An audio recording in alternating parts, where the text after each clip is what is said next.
Report cards came out last week. How'd your child do? Pretty good? Could they use a little improvement? Are you a little worried? Are you looking for things to do that can help your child get better grades? On today's Sleep Coach, let's talk about kids and sleep and how that affects their grades and their learning ability.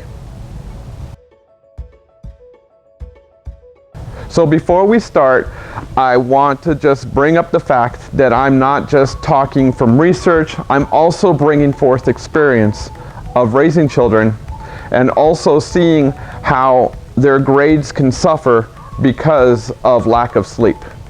Okay, now that I've said that, so now let's just continue. Okay, so when you saw your child's report cards last week, did you see any grades that you think they're more capable of doing better with, or that maybe you just feel like they weren't applying themselves? Or maybe they're just having problems remembering the topics and remembering enough to pass the tests?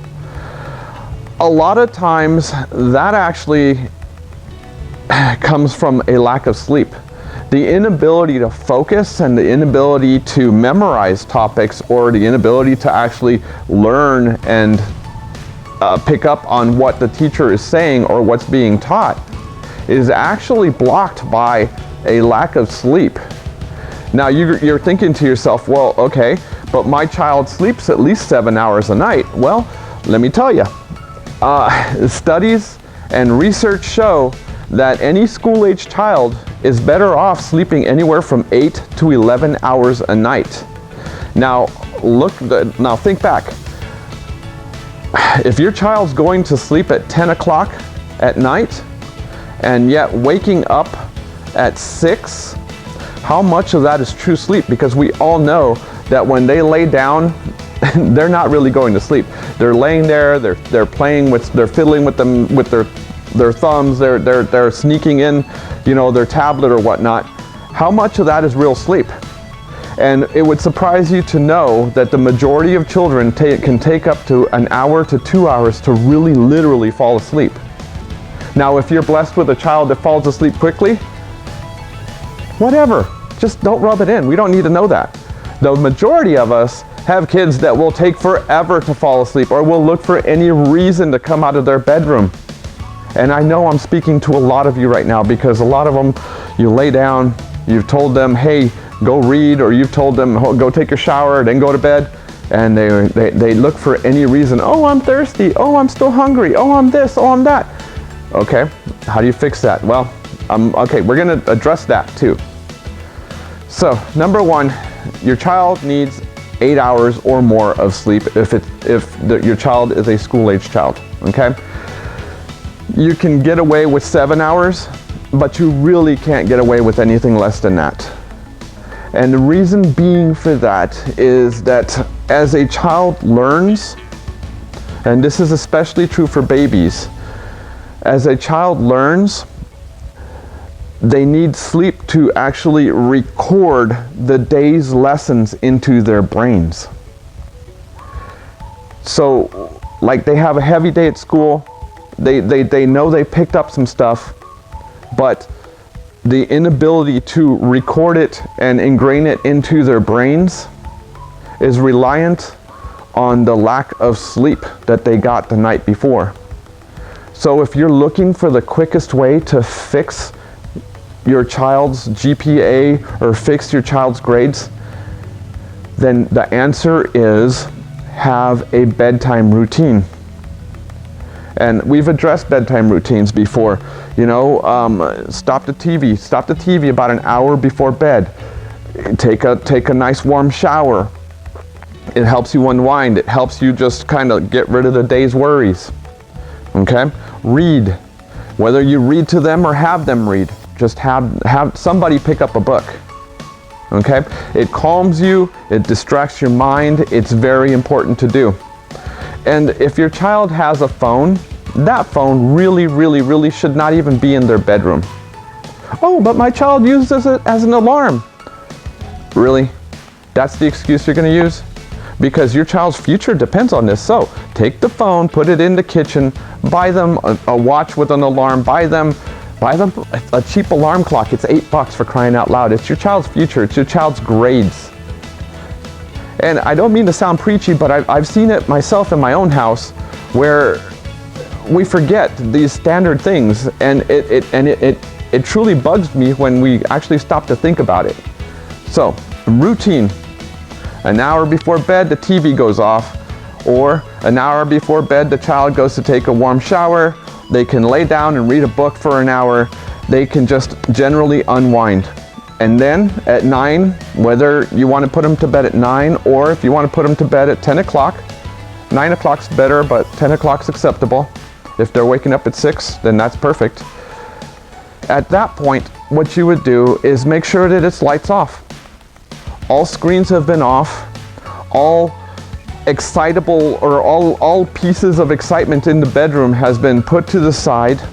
They've been able to unwind for a while. They're ready for bed. If your child has a habit to get up and drink water, anticipate it. Put a cup or a glass next to their bed. It's all simple routines that you and your child can get into, and I promise you it'll help them sleep better. So what about teens? Teens are a special case. Teens are awesome. So here's the deal. As your child grows, their sleep needs change. So does their circadian rhythm. Their circadian rhythm is the time of day that is their prime time of day. In other words, when you see a teen and it's 8 o'clock, 9 o'clock in the morning and they're still walking around like a zombie, heck, half the time they look like zombies anyway. But not attacking, not being mean, I'm just saying the truth. Anyways, so 8 or 9 o'clock, they still look like zombies. There's a reason for that. Teens have a different circadian rhythm from us because they're developing hormonally and they're developing mentally and psychologically, okay? And what happens is when you enter the teen years, you're more likely to be a night owl than you are to be a morning. I don't even remember what the saying is, but anyways, yeah, you know what I mean. You're more likely to be a night owl if you're a teen. And the reason being is because of the development of self. Does that mean that you can beat this and there's a tactic for it? No, there really isn't. In fact, a lot of school districts have seen this. They've read the studies, they've seen the scientific research, and they've actually raised the time that school starts for high school. Yeah, if you do the research, there are private schools, there are actual schools around the nation that are starting school sometime around 8:30, 9 o'clock, and that's because they know that teens' circadian rhythm is so messed up that they really don't start waking up until about 9, 10, 11 o'clock. What does this mean to your child as a teen? It means that you can help them, because you know a teen isn't more like a I'm telling you to do this, it's more like a guide them because they're trying to develop themselves, but you can guide them to know how important sleep is. Because if you started that child as younger knowing that sleep was important and knowing that a set bedtime and a set wake time was important, then it shouldn't be that hard with a teenager because they know the importance. Can you change your teen's sleep habits now? Yeah, you can. What you can do is guide them, you can give them the facts, and yes, we know that teens all think they're different or whatnot, but do what I did with me. Experiment with them. Show them that, hey, this is you going to sleep at midnight and waking up at 6. Don't you feel like crap? Okay, common sense says, hey, if you go to sleep at 10 the next day and have them wake up at the same time again, what's going to happen? Holy cow, Mom, I think you're right. I think I feel right. Yeah, right, any teen says that. My point is that help them, guide them through their own sleep so that way their grades don't suffer and that way their learning ability continues. So now we go on to the college age kids. How can we help college age kids? Well, really, they're on their own. They're starting to learn how to be an adult. What we can do at that point is we can remind them of the routines that we helped them develop when they were children.